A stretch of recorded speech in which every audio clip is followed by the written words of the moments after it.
نحمدہ و نصلی علی رسول کریم۔ بزرگوں، بھائیوں، دوستوں اور بہنوں، سل و دق کے لیے نافع ہے اور خون کی کمی کو بھی دور کرتا ہے اور تمام جسم کی تمام کمزوریوں کو بھی دور کرتا ہے۔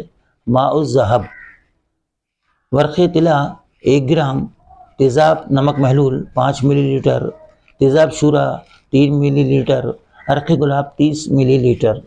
ایک شیشی پہ پہلے ورق طلا بھر کر اوپر سے دونوں تیزاب ڈالیں۔ ورق حل ہو جائے تو عرق گلاب شامل کر دیں اور اوپر سے کارک لگائیں۔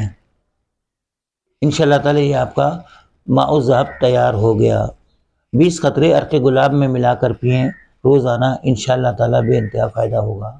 اس کو سننے کا حق ادا کیجیے، بار بار سنیے اور بنانے سے پہلے اپنے علاقے کے مستند طبیب سے، مولد سے، حکیم سے اور سمجھدار پنساری سے ایک نمبر تازی اور اصلی اجزاء کو حاصل کر کے بنائیں گے تو بہت زیادہ فائدہ ہوگا انشاءاللہ تعالی۔ ثواب کی نیت سے سبسکرائب کیجیے، لائک کیجیے اور شیئر کیجیے۔ السلام علیکم ورحمۃ اللہ وبرکاتہ۔